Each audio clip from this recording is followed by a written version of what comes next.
s'agit au bout du compte de réduire les coûts. Depuis le début, la loi Debré, c'est ça. Il faut arrêter l'inflation scolaire. Et en 85, on rentre dans la phase active, c'est-à-dire à commencer à s'opposer aux ouvertures et à faire des fermetures. Et le problème est le suivant. Il faut donc avoir maintenant des normes d'ouverture et de fermeture. D'abord, il y a une chose qui va disparaître, c'est l'obligation qui était faite dans les lois de 80-86 sur une école publique dans chaque commune. Maintenant, on ouvre une école publique que s'il y a un besoin scolaire reconnu. Qu'est-ce qu'un besoin scolaire reconnu? La loi de 85 prévoyait des seuils d'ouverture et de fermeture, qui étaient présentés comme équitables. Ces seuils d'ouverture et de fermeture ne vont pas satisfaire le Comité national de l'enseignement catholique. C'était la grande période où Mme Nicole Fontaine, qui a ensuite présidé le Parlement européen, on la voyait tout le temps à la télé. Et ils vont faire un recours, ou faire par leur député ami, un recours au Conseil constitutionnel. Et le Conseil constitutionnel va déclarer que, en fonction de la Constitution française aujourd'hui, la notion de besoin scolaire reconnu s'appliquait à l'école publique, mais qu'étant donné que l'école privée était d'origine privée, on ne pouvait pas lui appliquer les critères du besoin scolaire reconnu, donc il fallait accepter de sa part qu'elle ouvre quand elle aurait ressenti qu'il y avait un besoin spirituel. Et ça a été la dernière grande perte pour l'enseignement public. Moi, j'étais en pleine bagarre à l'époque pour faire ouvrir une école publique à Androsé. À l'époque, j'ai peut-être entendu parler dans les Mauges, et je vous assure que ça n'a pas facilité les choses. Et la dernière, ça a été, beaucoup plus tard, en 2009, la loi Carle. Entre-temps, il y a eu les accords d'Anteloupet et le grand projet de Savary, qui a échoué. Pourquoi? Qui a échoué pourquoi? Eh bien parce que M. Savary et peut-être François Mitterrand, il y a un livre assez extraordinaire, qui est Les Mémoires d'Alain Savary. C'est confidentiel, parce que même ceux qui... Mémoires d'Alain Savary. Il explique tout ce qui s'est passé à ce moment-là. Lui, il venait d'Algérie, il ne connaissait pas trop la situation qui était au PSA, Parti socialiste autonome, qui était un des partis issus de la décomposition de la CFIO, on lui a confié un boulot d'unifier l'école publique et l'école privée dans un SPULEN, service public unifié et laïque de l'éducation nationale. Bon. Il avait l'accord du Comité national d'enseignement catholique, il avait l'accord de la conférence épiscopale française, ça roulait. Il n'y avait pas l'accord d'un certain nombre de laïcs dont j'étais, mais qui avaient largement chahuté d'ailleurs Alain Savary au Bourget en 82 lors du rassemblement auquel peut-être un certain nombre d'entre vous participaient. Parce que nous, ce qu'on voulait en 82, c'était l'abrogation des normes laïques et notamment l'abrogation de la loi Debré. Et il n'y a pas réussi. Pourquoi? Parce que le Vatican a dit non. Et c'est là qu'ils ont inventé le fait que Cloupet a dit « nous avons été trompés ». En fait, ça va me raconter très bien ça. Mon roi a consulté l'ambassadeur au Vatican qui a dit « non, il ne faut pas transiger, ils vont nous mettre un bazar considérable ». Et ils ont décidé de ne pas le faire, ce qu'avait oublié. Il ne faut jamais oublier ça. Le Parti noir, ce n'est pas la conférence épiscopale française. C'est centralisé au Vatican. Et aujourd'hui, on nous présente de nouveaux projets. Par exemple, celui de l'école du socle. Alors, l'école du socle, j'ai ici le projet de loi de messieurs Gros-Perrin et Ress, qui sont des Alsaciens et qui considèrent que beaucoup d'écoles primaires, ça coûte vraiment trop cher, que les collèges, c'est une catastrophe, et qu'il faut réformer tout ça en profitant des lois de décentralisation. Il y a de nouveaux territoires. Il y a de nouveaux territoires, il faut installer dans les territoires des écoles du socle qui regrouperaient sous l'autorité d'un fonctionnaire d'autorité, et non plus de directeur d'école qui passe leur temps à coordonner des choses et qui n'ont aucune autorité sur leurs collègues, donc par un fonctionnaires d'autorité, des écoles dans lesquelles Madame Van Zanten, Madame Van Zanten c'est une sociologue, j'en parlerai tout à l'heure, on pourrait inclure par une mise en réseau, éventuellement, les écoles privées confessionnelles, ce qui permettrait de soulager un certain nombre d'écoles publiques en raison des effectifs difficiles. Comme ça, les écoles privées seraient tenues par la carte scolaire de prendre un certain nombre d'élèves difficiles, et donc ça serait finalement dans l'intérêt de tout le monde, chacun y retrouvant ses petits.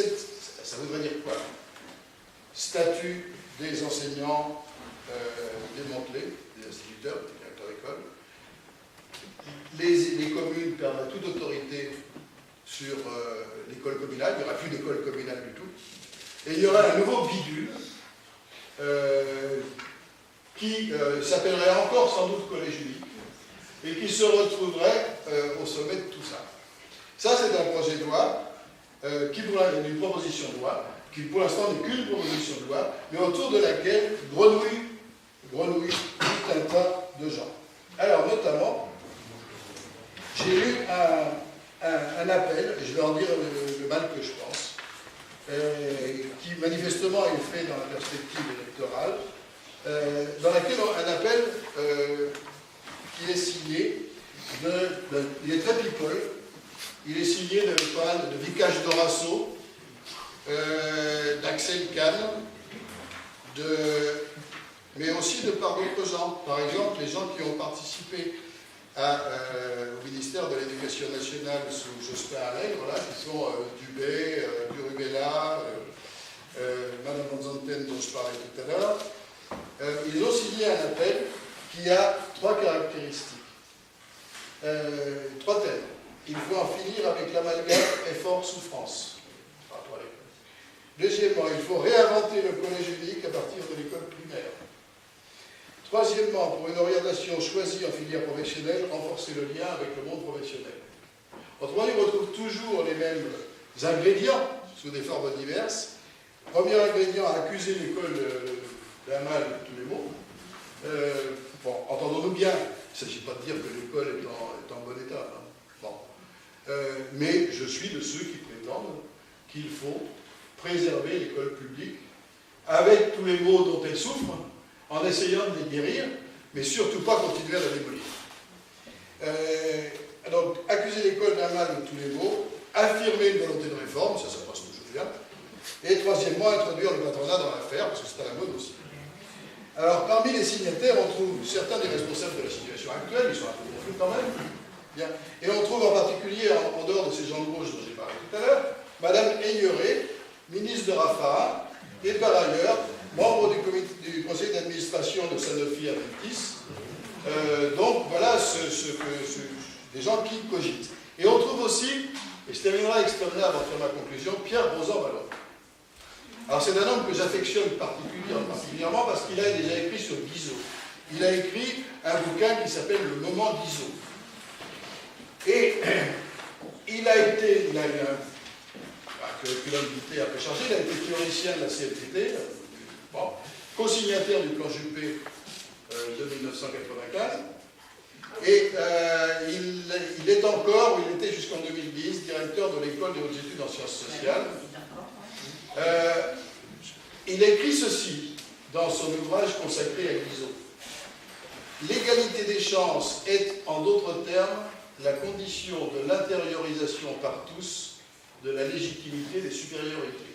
C'est ce que je vous expliquais tout à l'heure, mais dit en termes savants par un homme de gauche, ça résonne pas mal. Donc Rosan-Vallon, le catholique, situe donc le protestant Guizot dans un courant qui va de Montalembert à François Dubé, qui donne toute sa dimension à la doctrine sociale de l'Église en matière d'éducation. Mais Guizot lui-même, je me suis amusé, on s'amuse comme on peut, dans le cadre de la bibliothèque, à relire tous les discours de Guizot, de Montalembert et tout ça au moment de la discussion de différents projets de loi. Guizot le dit, la supériorité sentie et acceptée, c'est le lien primitif des sociétés humaines, c'est en même temps le fait et le droit, c'est le seul contrat social. Voilà la convergence de ces gens-là, la réintégration complète de l'Église catholique comme maître d'œuvre de l'éducation en France par la loi de Debré, c'est 59, c'est vraiment un tournant décisif. Et en 2010, avant de signer cet appel, Pierre Rosanvallon écrit dans un bouquin, parce qu'il en produit un tous les 2 ans à peu près, c'est ce que l'on peut appeler le peuple, et le met en guillemets, donc je peux penser le peuple, apparaît désormais sous les espèces d'une somme négative et perpétuellement mouvante des dénis de reconnaissance, des privations de droits et des situations de précarité. Autrement dit, ce type-là dit le peuple, ce sont tous des aigris et des revendiquants, ça n'a aucune consistance, et il ne faut donc pas tout leur dire, et moi je crois, écoutez ce qu'a dit Condorcet tout à l'heure, enfin c'est Condorcet par ma voix en l'occurrence, sur la question de l'universalité des connaissances. Alors, on exprimait ça plus crûment jadis chez Eugène Schneider. Eugène Schneider, c'est le Creusot, et il écrit son directeur de Céligny de l'usine du Creusot, parce qu'il y a eu, avant la Commune de Paris, dans les années 1860, des grèves considérables, qui étaient très sauvagement réprimées d'ailleurs, aux usines du Creusot, et j'ai trouvé ça dans une thèse qui a été faite, un mémoire de maîtrise, qui a été faite